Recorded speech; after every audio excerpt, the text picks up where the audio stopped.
Selamat siang pemirsa, Sindo Siang kembali hadir menemani aktivitas Anda. Bersama saya, Kevin Pakan. Berikut berita pilihan siang ini.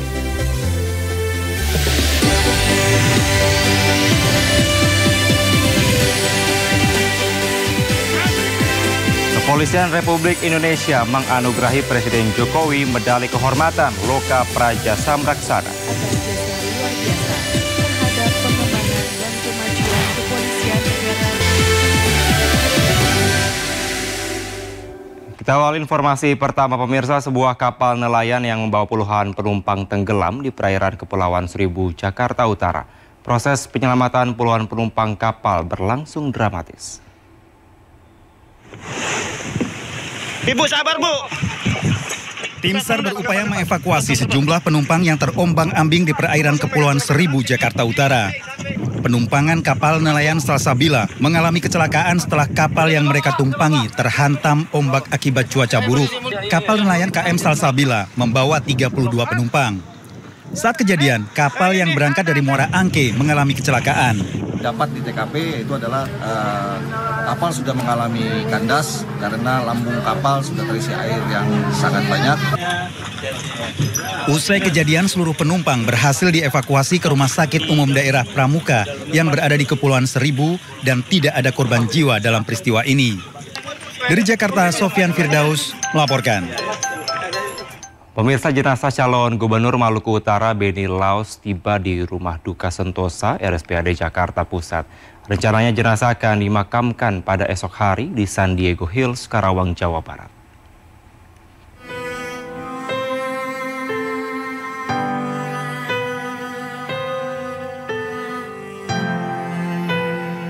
Jenazah calon Gubernur Maluku Utara Benny Laos tiba di Rumah Duka Sentosa RSPAD Jakarta Minggu sore usai diterbangkan dari Luwuk Banggai, Sulawesi Tengah.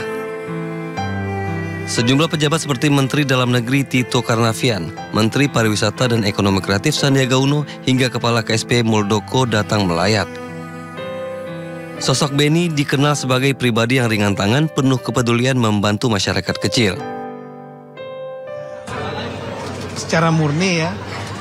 Dan saya pernah diundang datang ke sana, saya kagum melihat banyak sekali pembangunan yang dia lakukan di sana. Dan dia menyatakan bahwa dia tidak pernah mau makan APBD karena dia udah selesai dengan dirinya sendiri. Ya, udah cukup bagi dia. Mungkin dari segi kekayaan lah ya. Rencananya jenazah Benny Laos akan dimakamkan di San Diego Hills pada Selasa 15 Oktober mendatang. Sebelumnya, calon Gubernur Maluku Utara Benny Laos dinyatakan meninggal dunia di Rumah Sakit Bobong akibat insiden kecelakaan terbakarnya speedboat Bella 72 di Pelabuhan Bobong, Kabupaten Pulau Taliabu, Maluku Utara. Tim Liputan iNews melaporkan. Dan pemirsa, untuk mengetahui suasana terkini di Rumah Duka, sudah ada rekan kami Amrina Rida di Rumah Duka dan Krematorium Sentosa RSPAD Gatot Subroto, Jakarta. Selamat siang Amrina, apakah masih ada tokoh-tokoh ataupun pejabat yang hadir di Rumah Duka untuk memberikan penghormatan terakhir? Ya, Kevin dan juga pemirsa, benar seperti yang Kevin sampaikan tadi bahwa memang untuk saat ini jenazah dari calon Gubernur Maluku Utara yakni Benny Laos masih disemayamkan di Rumah Duka Sentosa yang merupakan rumah duka yang berada di area RSPAD Gatot Subroto, Jakarta Pusat.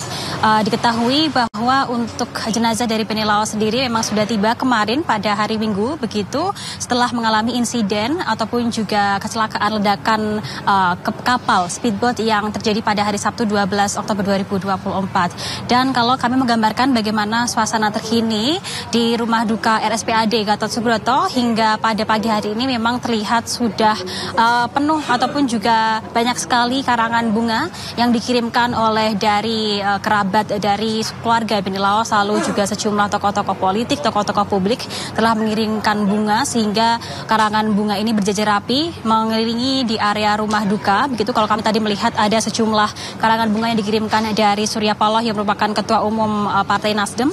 Lalu juga karangan bunga dari Sandiaga Uno yang merupakan Menteri Pariwisata dan Ekonomi Kreatif. Sementara itu untuk pada hari ini kami tadi juga sempat melihat adanya kedatangan ataupun juga kehadiran dari salah satu kerabat dari Beni Laos yang merupakan Kabid Humas Polda Metro Jaya, Kombes Pol Ade Ari. Tadi hadir sekira pada pukul 10 pagi begitu dan langsung masuk ke dalam untuk berbincang bersama dengan keluarga ataupun juga kakak dari Beni Laos.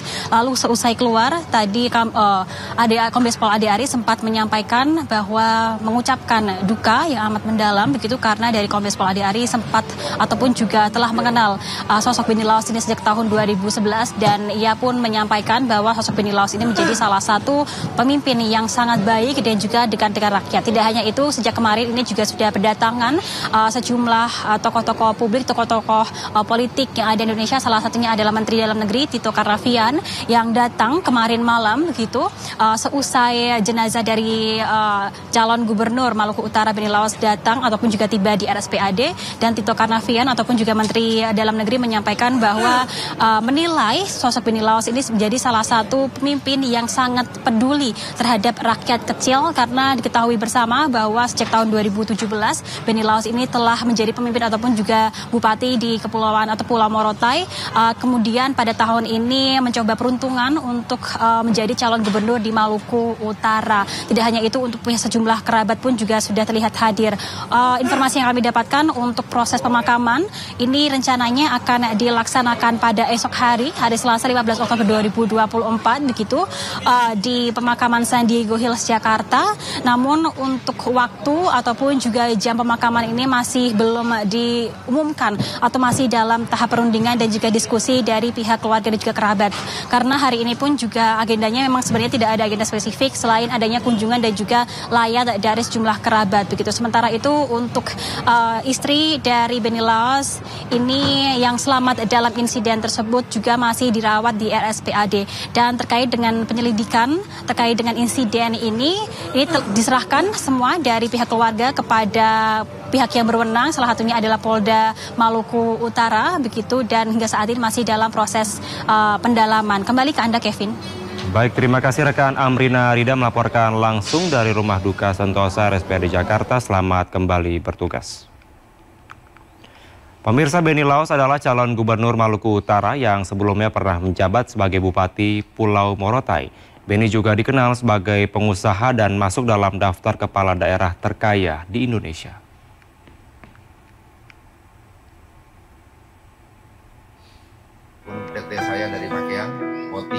Beni Laos, pria kelahiran Ternate, Maluku Utara ini adalah calon gubernur Maluku Utara nomor urut 4 di Pilkada 2024. Ia berpasangan dengan Sabrin Sehe yang diusung 7 partai politik, yakni P3, Partai Demokrat, PKB, PAN, Gelora, PSI, dan Partai.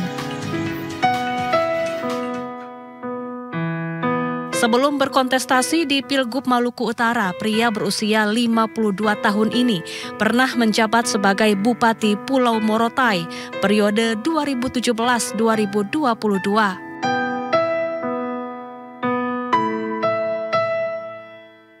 Beni Laos juga dikenal sebagai pengusaha dan masuk ke dalam daftar kepala daerah terkaya di Indonesia.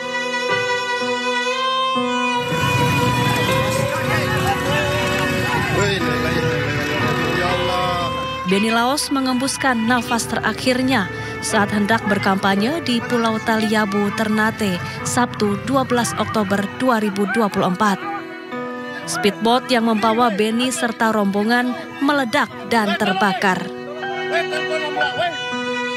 Untuk informasi lainnya pemirsa, Kepala Desa Ilangata Sumarjin Mohulau di Kabupaten Gorontalo Utara mengusir Camat Anggrek Yusuf Adullah Yasan akibat aliran listrik di rumah warganya diputus. Aksi tersebut viral di media sosial. Bapak tahu aturan? Saya tidak tahu aturan. Sudah keluar dari sini. Bapak tahu aturan. Kenapa jadi camat? Bapak tidak tahu aturan.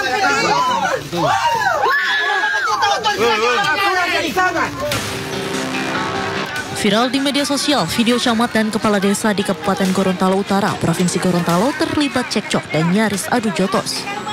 Peristiwa yang turut disaksikan oleh para warga setempat ini terjadi di kawasan Pelabuhan Anggrek, Desa Ilengata, Kecamatan Anggrek, Kabupaten Gorontalo Utara, Provinsi Gorontalo.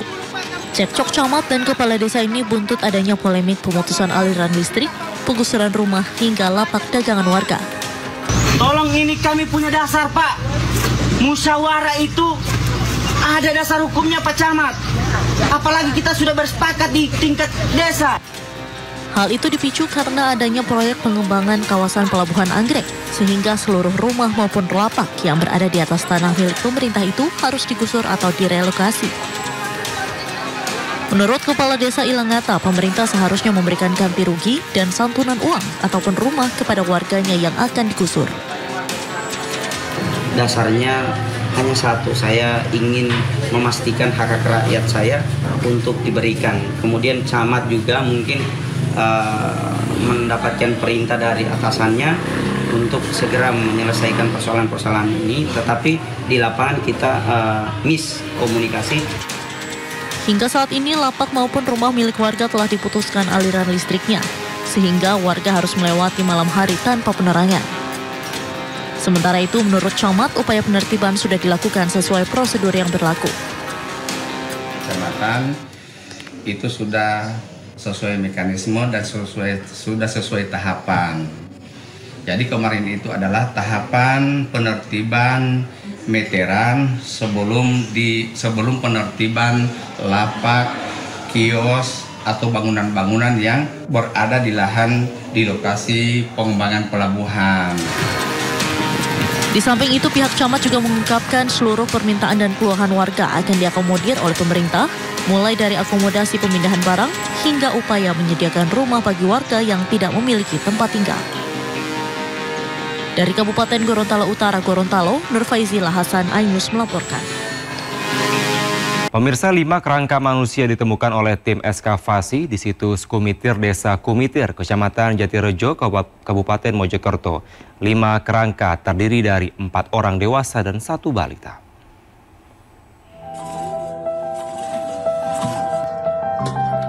Tim Balai Pelestarian Kebudayaan Wilayah 9 Jawa Timur menemukan 5 kerangka manusia saat melakukan eskavasi di situs Bre Kahuripan di Desa Kumitir, Kecamatan Jatirejo, Kabupaten Mojokerto.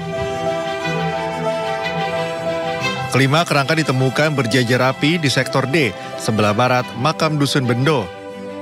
Kelima kerangka ini terdiri dari 4 kerangka dewasa dan 1 balita.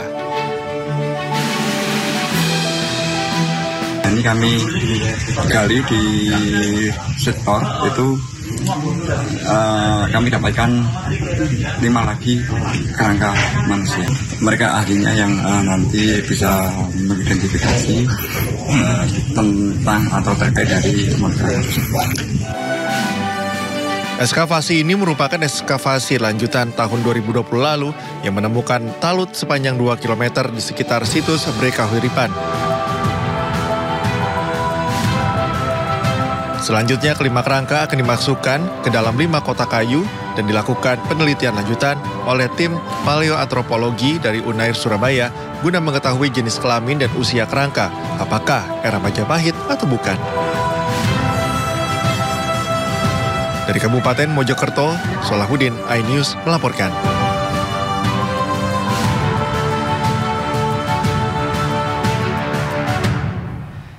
Jelang pelantikan Presiden baru, Joko Widodo menggelar pertemuan tertutup dengan Presiden terpilih Prabowo Subianto dan Wapres terpilih Gibran Rakabuming Raka. Infonya usai jeda, tetaplah di Indonesia.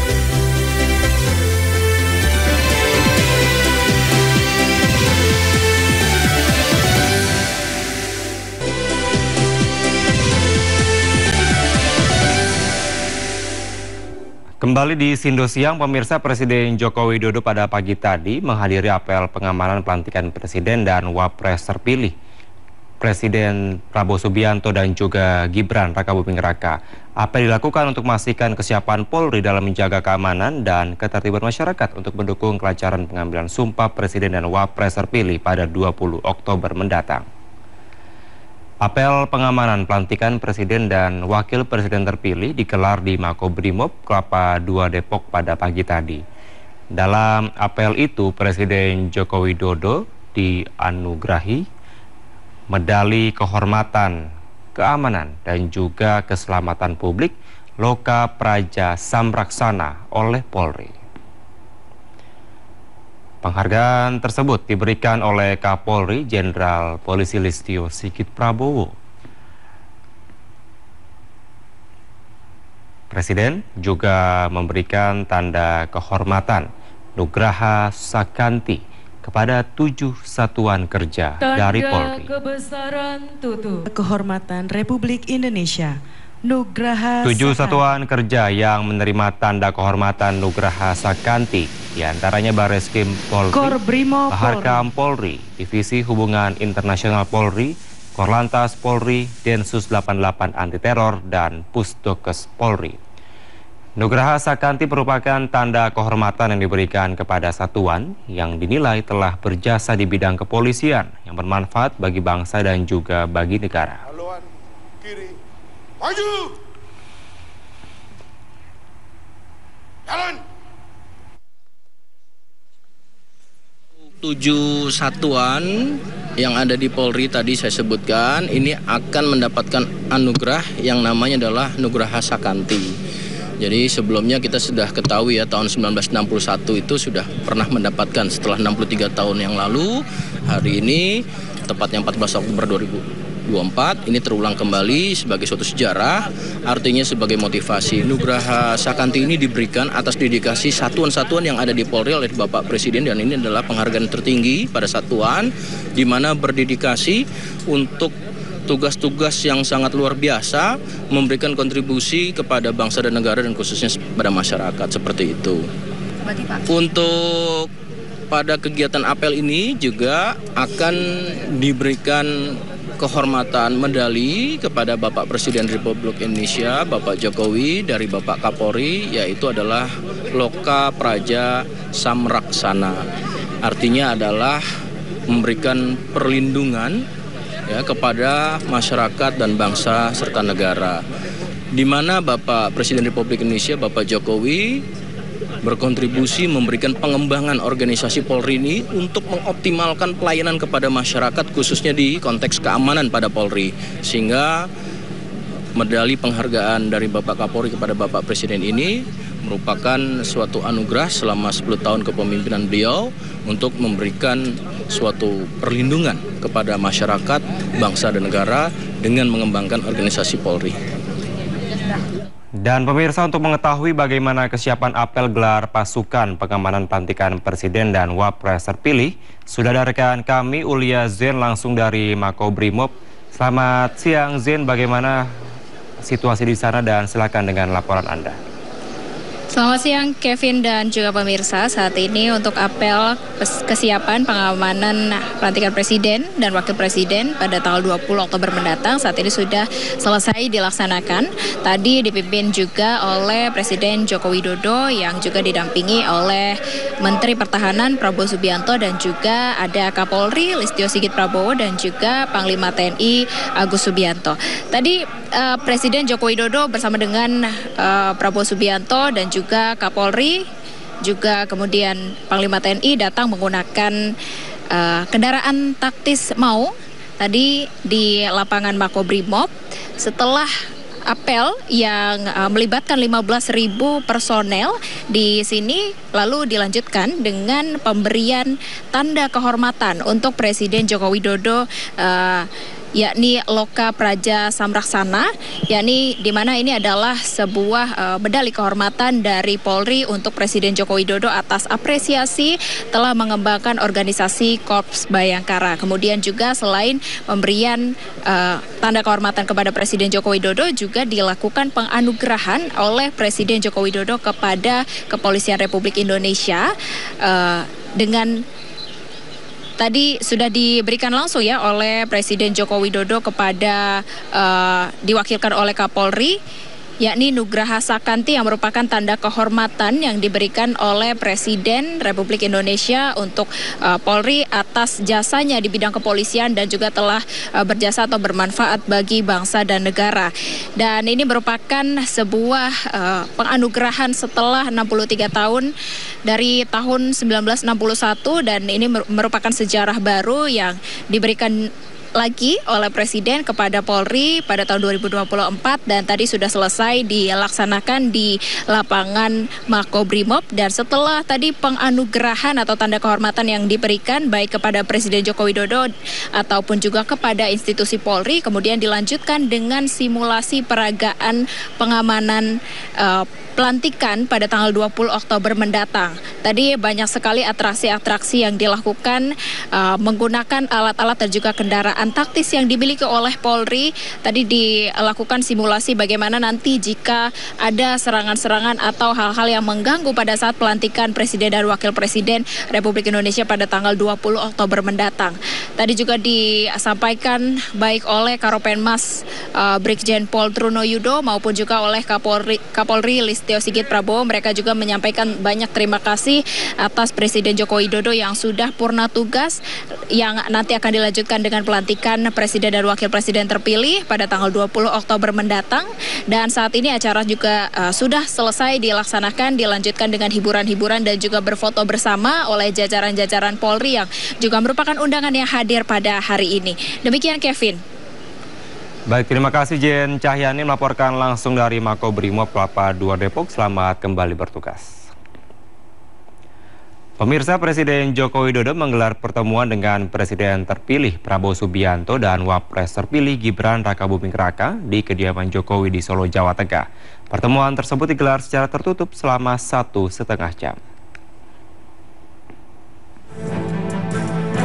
Pertemuan antara Presiden Joko Widodo dan Presiden terpilih Prabowo Subianto berlangsung tertutup di kediaman Jokowi. Prabowo tiba di kediaman Jokowi sekitar pukul 14:14 waktu Indonesia Barat. Prabowo bersama rombongan langsung memasuki rumah Jokowi dengan sejumlah petugas pas pampres yang berjaga. Sejumlah wartawan yang meliput agenda pertemuan Jokowi dan Prabowo hanya bisa memantau dari luar gang dengan jarak beberapa meter dari kediaman Jokowi. Sekitar 1,5 jam berselang atau sekitar pukul 15.40 WIB, Prabowo terlihat keluar dan meninggalkan kediaman Jokowi. Prabowo kemudian langsung menaiki mobil yang sama dengan mobil yang membawanya tiba di lokasi sebelumnya. Saat mobil melaju keluar dari gang, Prabowo sempat membuka jendela mobil dan melambaikan tangannya ke arah wartawan. Selepas itu, Prabowo langsung melanjutkan perjalanan menuju Bandara Adi Sumarmo. Dari Solo, Jawa Tengah, Septiantoro, iNews melaporkan.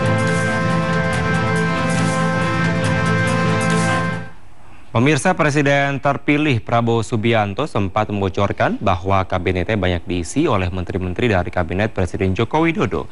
Prabowo juga tidak menampik adanya isu bahwa kabinet di eranya nanti akan gemuk. Menurutnya, kabinet gemuk sebagai hal yang lumrah lantaran Indonesia merupakan negara yang besar.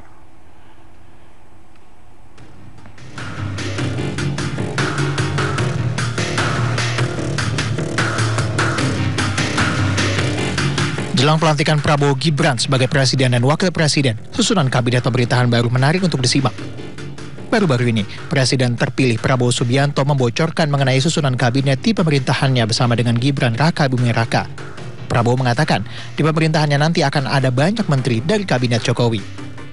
Bahkan dalam saya menyusun kabinet, kok saya melihat banyak juga ya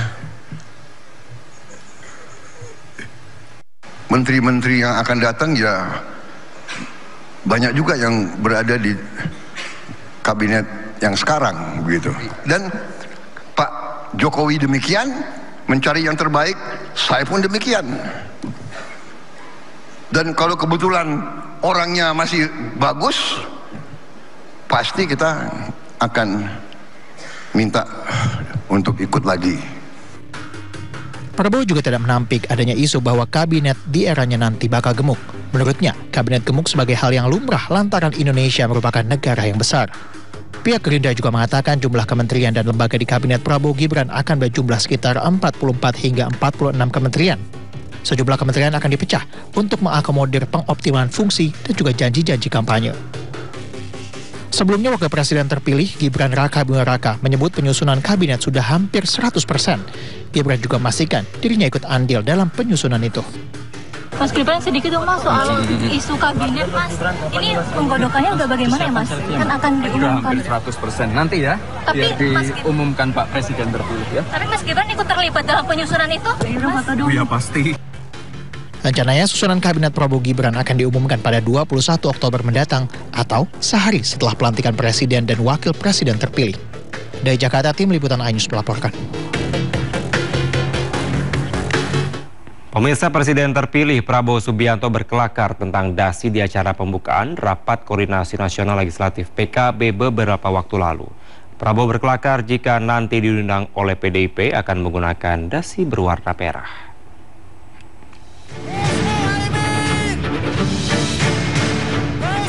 Dasi merah. Dua kata itu menjadi sorotan dalam beberapa hari ini. Usai Presiden terpilih Prabowo Subianto menyampaikan pidatonya di hadapan publik dalam Rapat Koordinasi Nasional Legislatif PKB hari Kamis lalu. Prabowo berujar, jika diundang ke acara PDIP, ia akan mengenakan dasi merah warna khas PDI Perjuangan. Saya nggak tahu kapan diundang PDIP. Ini bukan minta diundang loh. Tapi kira-kira kalau diundang ganti merah. Bukan, ini namanya solidaritas, ya kan? Meski dengan nada bercanda, pernyataan ini bisa saja dibaca sebagai isyarat simbolik yang memiliki makna politis. Namun setidaknya, dari pernyataan ini jelang pertemuan dengan Ketua Umum PDI Perjuangan Megawati Soekarno Putri, hubungan antara Prabowo Subianto dan PDI Perjuangan semakin dekat. Publik pun bertanya, apakah pernyataan ini mengirimkan pesan tertentu kepada audiens lebih luas? Dan apakah ada hubungannya dalam penyusunan kabinet di pemerintahan Prabowo Gibran? Waktu yang akan menjawabnya. Sementara itu, Wakil Presiden terpilih Gibran Raka Buming Raka bersama calon Bupati Boyolali nomor urut 2, Agus Irawan, belusukan ke Pasar Ampel Boyolali, Jawa Tengah pada Minggu pagi. Gibran mendengar sejumlah keluhan pedagang, termasuk rencana pemindahan Pasar Ampel. Kedatangan Wakil Presiden terpilih Gibran Raka Buming Raka bersama calon Bupati Boyolali nomor urut 2, Agus Irawan, disambut antusias warga, pedagang, serta pengunjung Pasar Ampel Boyolali, Jawa Tengah. Menurut Gibran, banyaknya jumlah pedagang dan lokasi Pasar Ampel yang menjadi pusat perekonomian membuat pasar ini tak bisa langsung dipindah. Gibran menegaskan nantinya Pasar Ampel akan direvitalisasi, diperbaiki yang rusak sehingga tidak becek, dan kembali memberikan kenyamanan bagi pedagang maupun pengunjung pasar.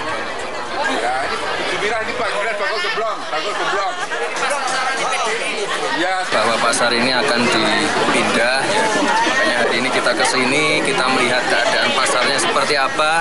Yang pertama saya lihat di sini itu pedagangnya banyak.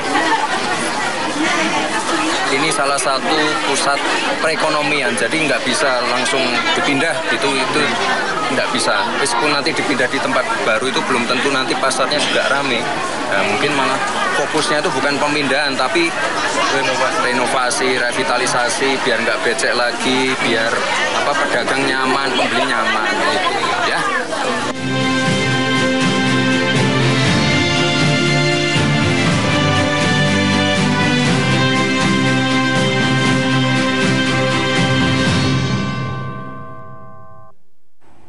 Pemirsa, calon Gubernur Jakarta nomor urut 1 Ridwan Kamil menyambangi kediaman tokoh Betawi Silviana Murni di Durensawit, Jakarta Timur.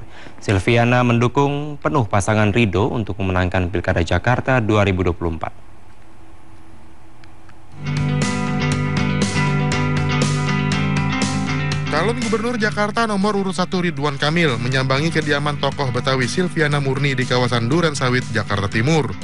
Selain bersilaturahmi, RK juga merayakan hari lahir mantan Cawagup Jakarta Pilkada 2017 ini, sekaligus menerima masukan serta dukungan dari anggota DPD RI dari DKI Jakarta periode 2019-2024. Karena itu wajar kalau jajaran kami, para relawannya juga mendukung dengan sangat bulat bahwa Bang Emil harus jadi di Jakarta. Karena ketulusannya, keikhlasannya sudah kita buktikan, legasi-legasinya di di Wali Kota Bandung maupun di Jawa Barat. Sudah kelihatan legasinya. Beliau berpengalaman di DPD, tentu jaringannya di Jakarta sangat-sangat luar biasa. Ini menyemangati saya dari hati yang terdalam, mengaturkan terima kasih. Mudah-mudahan dengan dukungan, jaringan, dan komunitas dari Bu Silviana Murni, pasangan Ridho bisa menangnya 1 putaran. Dengan dukungan tersebut menjadi penambah semangat bagi pasangan Ridho untuk terus turun ke masyarakat dan memenangkan Pilkada Jakarta 1 putaran. Dari Jakarta, Rian Rahman, Sutrisno, iNews melaporkan. Dalam kunjungannya di kawasan Jakarta Timur, calon gubernur Jakarta Ridwan Kamil juga menyambangi kawasan banjir Kanal Timur di Durensawit. Selain berolahraga, RK juga menyapa dan juga berkunjung ke salah satu UMKM milik warga, serta menyambangi majelis taklif yang dihadiri 7.000 jemaah di Gor Ciracas, Jakarta Timur.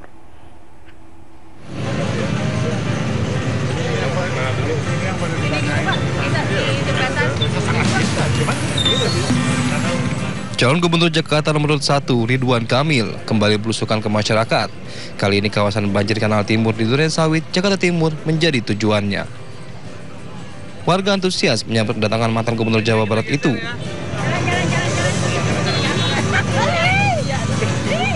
Dalam kesempatan itu, RK menyampaikan soal penghijauan di wilayah kota Jakarta sangat penting, sehingga memberikan suasana yang nyaman bagi warganya, serta mengurangi polusi udara. Hari ini saya menyapa warga Jakarta Timur, ikut olahraga sebentar tadi di area banjir Kanal Timur. Sangat indah ya, karena pohonnya besar. Nah itulah visi misi kita 3 tahun ke depan, menanam sebanyak-banyak pohon supaya seadem, sesejuk tadi di jalur pedestrian banjir Kanal Timur. Selain sejuk, kan bikin tenang. Kedua, nyerap polusi, ya, jadi inspirasinya begitu. Selepas berkegiatan di banjir Kanal Timur, Ridwan Kamil juga menghadiri acara Maulid Nabi Forum Komunikasi Majelis Taklim Jakarta Timur. Ribuan jemaah antusias menyambut hangat kedatangan Ridwan Kamil. Dalam kesempatan tersebut, RK menyebutkan dirinya percaya diri bisa memenangkan kontestasi ini dengan 1 putaran. Selain itu, RK juga akan terus melanjutkan program-program pemimpin Jakarta sebelumnya, salah satunya program Anies Baswedan. Ya, saya menerima undangan di acara Maulid ini, kebetulan binaan dari Pak Kiai Tamrin. Alhamdulillah tadi menyampaikan rasa rindu, perkenalan. Nah, itu rata-rata adalah aktivis-aktivis di wilayah-wilayah ya. Nah, dengan antusiasme yang hampir 7.000 orang ya, secara umum. Mudah-mudahan menguatkan sosialisasi pasangan Ridho di Jakarta Timur, sehingga berharap survei juga konsisten, terus naik, sehingga kita bisa menang 1 putaran. Semua curhatan-curhatan juga sudah didengar, mayoritas ingin agar program yang baik dari Pak Anies itu dilanjutkan ya, dari secara informal. Maka tadi saya sampaikan, yang baik-baik dari Pak Anies sampai Pak Jokowi, sampai Pak Ali Sadikin, tentu kita pertahankan dengan hal-hal baru ya. Saya kira itu. RK menambahkan bahwa dirinya akan amanah dalam menjalankan kinerjanya nanti jika menang dalam kontestasi Pilkada Jakarta ini. Dari Jakarta, Widya Bayu Jati, iNews melaporkan. Sementara itu, istri calon Gubernur Jakarta nomor urut 1 Atalia Praratya hadir dalam acara syukuran yang digelar anggota DPRD DKI Jakarta di RW 7 Sawah Besar, Jakarta Pusat.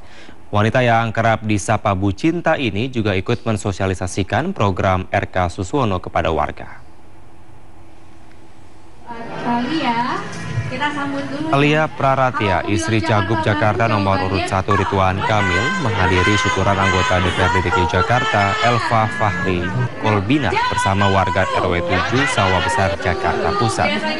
Dalam kesempatan itu, wanita yang akrab disapa Bu Cinta ini juga menyapa masyarakat sekaligus mensosialisasikan program RK Suswono seperti anggaran 200 juta per tahun bagi semua RW di Jakarta.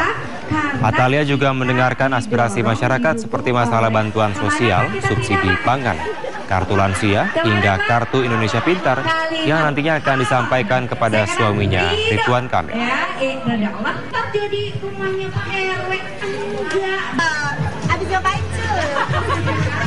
Nah, saya sendiri hari ini berkolaborasi tentu saja untuk sosialisasi terkait dengan Ridho begitu ya.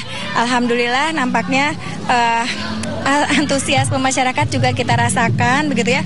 Sedikit banyak ada beberapa juga yang sudah mengenal saya khususnya dan juga Pak Ridwan Kamil begitu. Jadi nampaknya mereka tidak merasa asing dengan Pak Ridwan Kamil sehingga tinggal lebih diperkenalkan kembali terkait dengan apa jejak beliau dan apa program yang akan diusungnya begitu. Pemirsa, calon Gubernur Jakarta nomor urut 2 Dharma Pongrekun menyapa warga Johar Baru Jakarta Pusat. Dalam kunjungannya, Dharma menyampaikan akan atasi sulitnya bahan baku tahu dan tempe serta atasi maraknya pendataan kartu lansia yang sering hilang.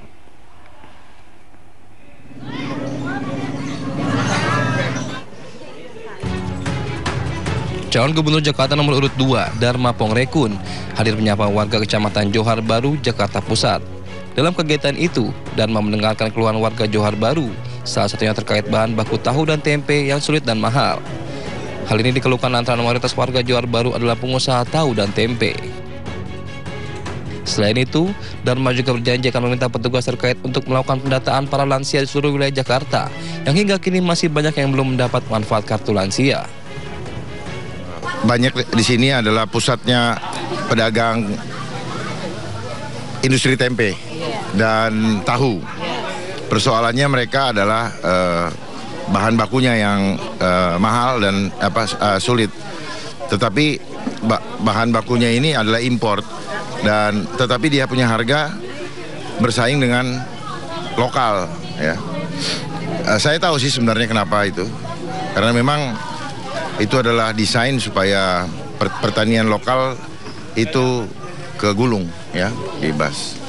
Oleh sebab itu perlu dipikirkan ke depan bagaimana untuk meningkatkan industri tempe dan tahu ini supaya bukan saja kuantitasnya, tetapi terutama kualitasnya yang perlu diinikan. Kemudian hal lain yang saya dengarkan lagi masalah, kembali lagi yang sering ngadu lansia. Lansia sering namanya hilang dari daftar kartu lansia. Ya, atau ada yang baru terima 2 bulan yang lalu, ya. Jadi baru 1 kali.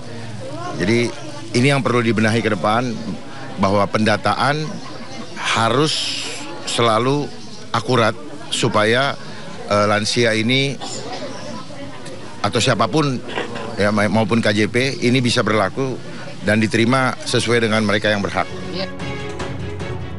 Selain itu, Dharma juga menyoroti aksi tawuran yang kerap terjadi di beberapa wilayah Jakarta termasuk Johar Baru. Menurut Dharma, maraknya tawuran terjadi akibat kurangnya pemahaman adab di kalangan masyarakat. Dalam programnya Jika Menang Nanti, Dharma akan hadirkan tim pembina adab dengan mengandalkan guru honorer bersama ahli di bidang itu. Nantinya, tim pembina ini akan dikerahkan untuk memberikan edukasi ke warga setiap kelurahan. Dari Jakarta, Hadisti Arifah, Rizky Solehuddin, iNews melaporkan. Pemirsa, Forum Betawi Rempuk se-Jakarta mendeklarasikan dukungan untuk pasangan calon gubernur dan wakil gubernur Jakarta nomor urut 3 Pramono Anung Rano Karno. Pram Rano pun mengaku terharu dan bersyukur dan siap mewujudkan aspirasi warga Betawi jika terpilih.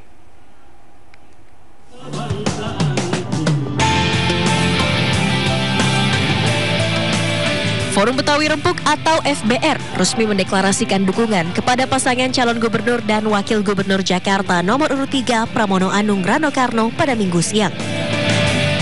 Dukungan yang datang dari FBR bukan tanpa alasan, melainkan atas keinginan mendasar masyarakat Betawi akan kehadiran putra Betawi sebagai pemimpin Jakarta. Ketua Umum Forum Betawi Rempuk Kiai Haji Lutfi Hakim menyampaikan pasangan Pram Rano merepresentasikan masyarakat Betawi, sehingga diharapkan mampu mewujudkan aspirasi warga Betawi hingga 5 tahun mendatang. Jadi hari ini saya mempercayakan itu kepada Mas Pram dan Bang Dul karena kami yakin beliau akan menang, sehingga aspirasi masyarakat Betawi bisa diwujudkan. Pramono Rano pun mengaku terharu dan bersyukur mendapat dukungan dari salah satu organisasi masyarakat Betawi. Keduanya yakin bisa mewujudkan aspirasi warga Betawi jika terpilih dalam pilkada tahun ini. Kami akan tindak lanjuti, insya Allah kalau amanah itu kami dapatkan. Dan kami meyakini pasti itu membawa kebaikan bagi masyarakat Betawi yang ada di Jakarta, apalagi Jakarta bukan lagi sebagai ibu kota, tetapi sebagai kota global dan pusat perekonomian nasional.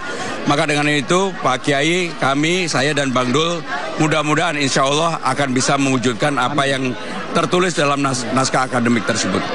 Saya akan minta izin kepada Pak Gubernur, untuk lembaga adat Betawi ini saya Wakil Gubernur akan mengawal secara khusus.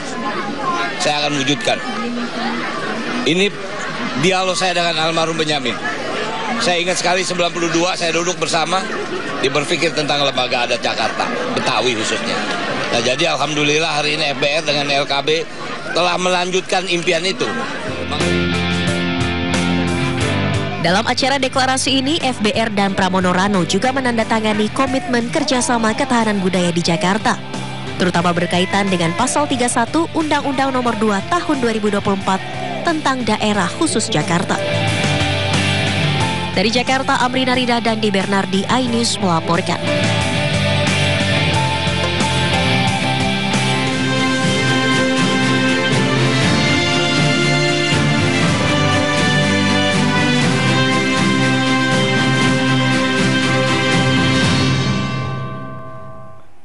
Pemirsa, memperingati 1 dekade berdirinya Partai Perindo, pengurus DPW Partai Perindo Bangka Belitung ajak anak-anak Panti Asuhan Muhammadiyah Pangkal Pinang makan bersama. Hal tersebut sebagai rasa syukur atas pencapaian partai selama 10 tahun dalam memperjuangkan kesejahteraan masyarakat.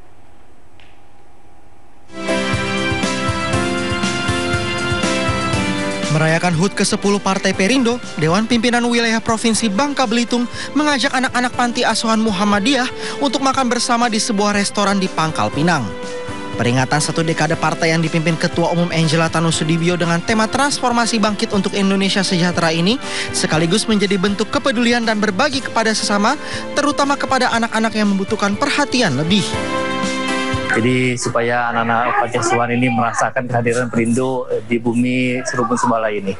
Ini yang hadir perkiraannya sekitar 40-45 anak Panti Asuhan Muhammadiyah. Ya, kebetulan tidak jauh dari kantor Perindo yang letaknya di dekat sini. Sementara itu di Labuhan Batu, Sumatera Utara, pengurus dan kader DPD Partai Perindo juga menggelar syukuran perayaan 1 dekade serta rapat konsolidasi dan penguatan strategi pemenangan Pilkada 2024. Momen ini juga menjadi penyemangat dan suntikan bagi para kader untuk memenangkan pasangan calon Bupati dan Wakil Bupati Labuhan Batu nomor urut 3, Henry Syahputra Daulay dan Elia Rosa Siregar dalam Pilkada 2024 mendatang. Tim Liputan iNews melaporkan.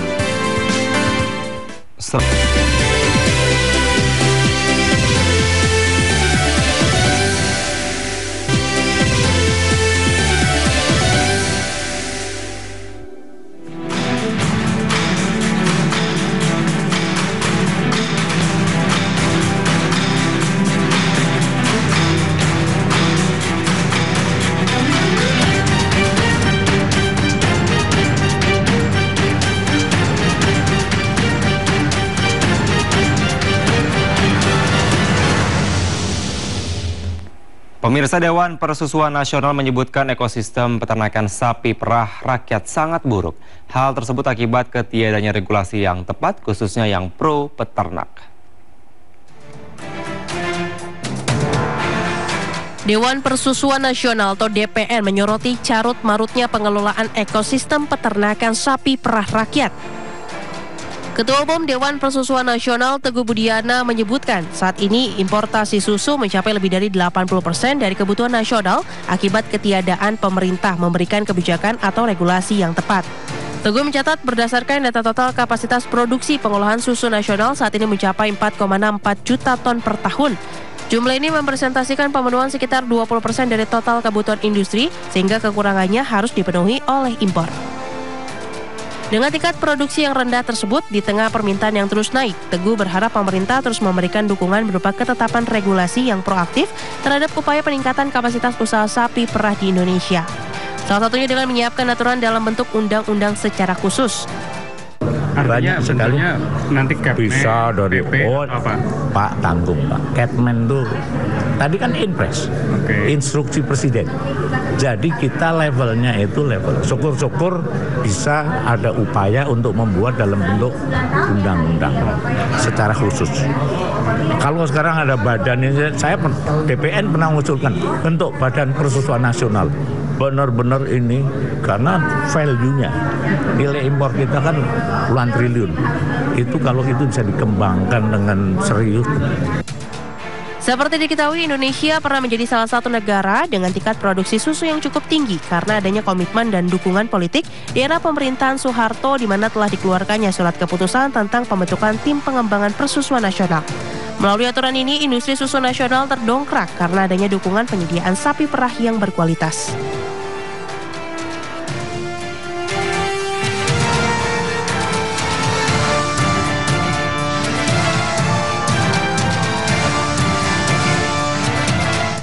Kementerian Koperasi dan UKM mendorong pengembang produk unggulan di setiap daerah dengan melakukan redesign pusat layanan usaha terpadu. Kemenkop UKM melakukan sejumlah terobosan mulai dari konsultasi usaha, pelatihan teknis dan manajerial, pengembangan kemasan produk hingga inkubasi bisnis. Dengan melakukan redesign pusat layanan usaha terpadu atau PLUTK UMKM, Kementerian Koperasi dan UKM mendorong pengembangan produk unggulan setiap daerah sesuai dengan potensinya. Staf khusus Menteri Bidang Pemberdayaan Ekonomi Kreatif Kemenkop UKM Vicky Satari menyebutkan langkah ini dilakukan pemerintah dengan memperkuat brand produk dan akses kepada pasar luar. Di samping itu, dalam melakukan redesign PLUT, pihaknya melakukan sejumlah terobosan, mulai dari konsultasi usaha, pelatihan teknis dan manajerial, pengembangan kemasan produk hingga inkubasi bisnis. Sesuai arahan Pak Menteri, Pak Teten, bahwa PLUT ke depan ini harus difungsikan sebagai etalase, sebagai rumah yang bisa mendorong pelaku UMKM di setiap unggulan potensi domestiknya masing-masing setiap daerah. Jadi kalau bisa dilihat di pameran misalnya kaitannya dengan di Wakatobi itu ada produk kria dan rumput laut, ada di Jemberana untuk coklat gitu ya, sehingga ini kita ingin fokuskan ke depan UMKM kita betul-betul bisa tumbuh besar, bisa sampai ke level industri. Kementerian Koperasi dan UKM juga mendorong sertifikasi dan legalitas usaha, baik sertifikasi produk halal maupun keamanan pangan. Terlebih salah satu marka terbesar UMKM adalah kebijakan belanja pemerintah 40% untuk memperkuat pasar produk lokal yang harus dimanfaatkan.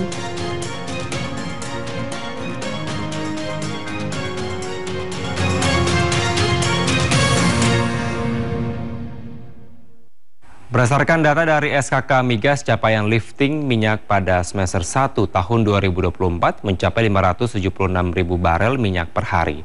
Capaian tersebut lebih rendah apabila dibandingkan dengan target yang telah ditetapkan APBN 2024. Satuan Kerja Khusus Pelaksana Kegiatan Usaha Hulu Minyak dan Gas Bumi mengatakan bahwa capaian lifting minyak pada semester 1 tahun 2024 mencapai 576.000 barel minyak per hari. Capaian tersebut lebih rendah apabila dibandingkan dengan target yang telah ditetapkan APBN 2024 sebesar 635.000 BOPD. Selain itu, capaian lifting minyak ini juga lebih rendah apabila dibandingkan dengan target work program and budget yang ditetapkan sebesar 589,5 ribu BOPD.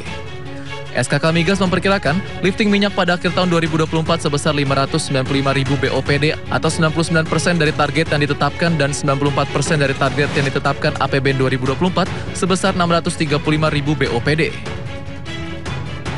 SKK Migas menjelaskan, yang menjadi penyebab dari tidak tercapainya kedua target tersebut adalah keterlambatan drilling atau pengeboran yang diakibatkan oleh banjir. Adapun salur atau lifting gas pada semester 1 2024 mencapai 5,301 juta standar kaki kubik gas per hari atau MMSCFD. Capaian tersebut lebih rendah daripada yang ditetapkan di APBN 2024 sebesar 5,785 MMSCFD serta lebih rendah daripada yang ditetapkan sebesar 5,443 MMSCFD.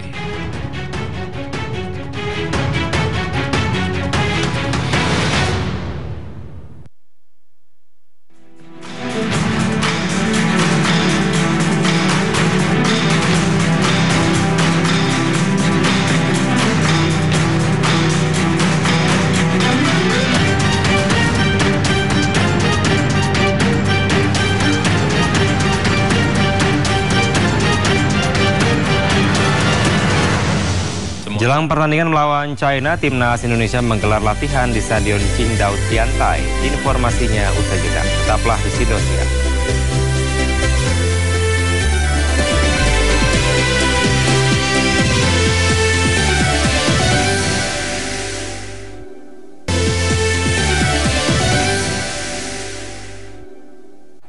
Terima kasih Anda masih di Siang pemirsa. Presiden Joko Widodo pada pagi tadi menghadiri apel pengamanan pelantikan Presiden dan Wapres terpilih Prabowo Subianto Gibran Rakabuming Raka.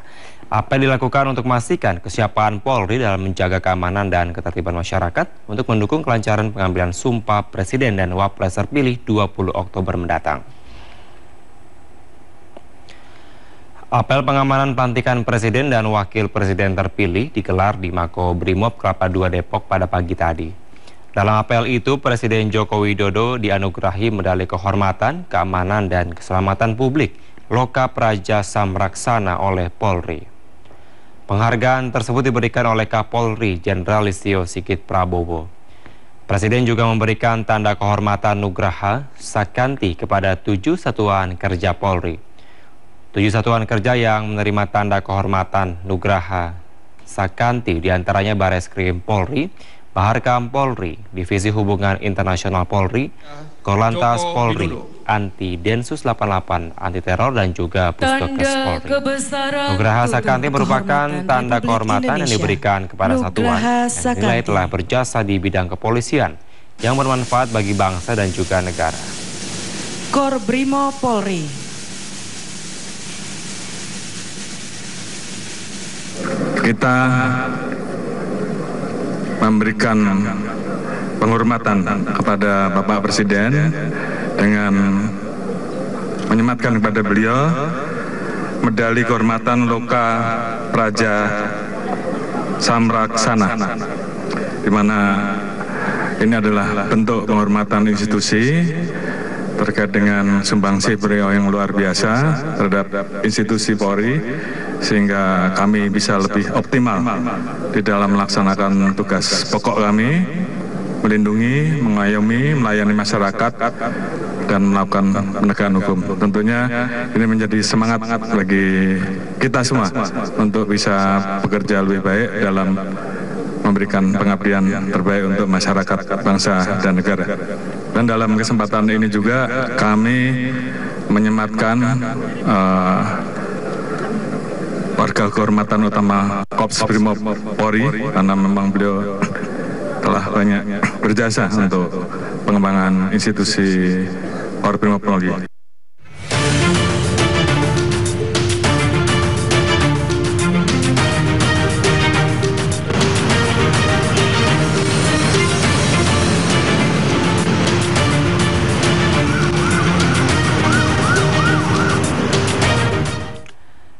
Dan pemirsa, kita akan simak pantauan arus lalu lintas pada siang hari ini melalui pantauan CCTV Korlantas Polri.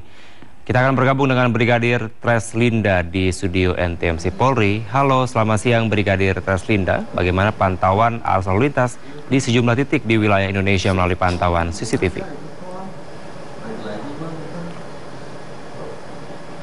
Ya baik, terima kasih Kevin di studio dan selamat siang pemirsa. Saya akan mengajak Anda untuk melihat kondisi arus lalu lintas terkini melalui pantauan CCTV Korlantas Polri di sejumlah wilayah langsung dari studio NTMC Polri. Kita mulai dari kawasan yang pertama, yaitu DPR MPR Jakarta Pusat.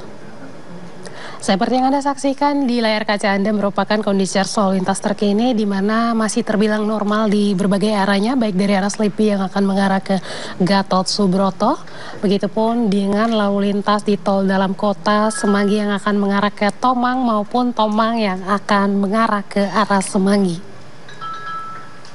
Kita tinggalkan DPR MPR Jakarta Pusat, selanjutnya kita beralih ke Pospol Simpang Sadang, Jawa Barat. Arus lalu lintas dari arah Cikopo ataupun Cikampek yang akan mengarah ke Purwakarta saat ini dalam keadaan ramai cenderung tersendat di antrian trafik laik, dan dari arah Cikopo yang akan mengarah ke Subang dalam keadaan ramai lancar. Untuk tol Cipularang yang akan mengarah ke Subang juga dalam keadaan ramai lancar. Dan seperti kita saksikan juga di kawasan ini didominasi oleh kendaraan angkutan barang. Hal ini perlu menjadi perhatian bagi para pengguna jalan terkhusus roda 2 agar selalu berhati-hati dengan menggunakan jalur sesuai dengan ketentuan. Dari Pospol Simpang Sadang, Jawa Barat, selanjutnya kita beralih ke Pospol Wangon, Banyumas, Jawa Timur. Arus lalu lintas dari Jalan Raya Cilacap, wagon yang akan mengarah ke Aji Barang dalam keadaan ramai lancar, dan dari alun-alun yang akan mengarah ke arah Jalan Raya Terminal Wangon juga dalam keadaan ramai lancar. Persendatan kendaraan di kawasan ini terjadi di antrian trafik light. Meskipun lalu lintas di kawasan ini terbilang cukup lancar, kami harapkan Anda untuk selalu mematuhi rambu lalu lintas serta marka jalan yang ada di kawasan ini. Dan pemirsa, yang terakhir kita pantau dari Tanjakan Lawang, Jawa Timur. Arus lalu lintas dari arah Surabaya yang akan mengarah ke Malang saat ini dalam keadaan ramai cenderung padat, di mana bisa kita saksikan ada pun aktivitas masyarakat di kawasan pasar ini juga perlu diantisipasi bagi para pengguna jalan. Dan untuk arus lalu lintas dari arah sebaliknya, yaitu dari arah Malang yang akan mengarah ke arah Surabaya dalam keadaan ramai lancar, antisipasi aktivitas kendaraan roda 2 yang akan memutar balik arah di kawasan ini. Dan juga perlu kami informasikan bahwa saat ini Korlantas Polri sedang menggelar operasi Zebra yang dimulai dari tanggal 14 sampai dengan 27 Oktober 2024 bertujuan untuk meningkatkan kesadaran dan disiplin masyarakat dalam berlalu lintas serta menekan tingginya angka kecelakaan lalu lintas di jalan raya. Dan pemirsa, pastinya Anda juga membawa surat-surat kendaraan Anda dan kelengkapan kendaraan Anda, terutama roda 2 untuk menggunakan selalu helm standar SNI, dan roda 4 gunakan selalu safety belt. Untuk mengupdate informasi-informasi seputar arus lalu lintas terkini, kami siap melayani Anda di 1500669 ataupun melalui SMS center kami di 9119. Kevin, kembali ke Anda di studio, silakan. Baik, terima kasih Brigadir Treslinda melaporkan langsung dari studio NTMC Polri Jakarta. Selamat kembali bertugas, salam presisi.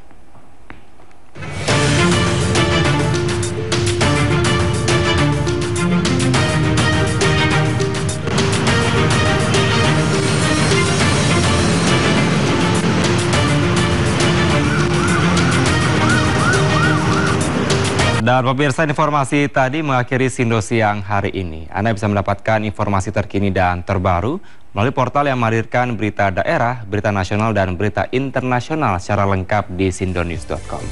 Mewakili kerabat kerja yang bertugas, saya Kevin Pakar, pamit undur diri. Terima kasih, sampai jumpa.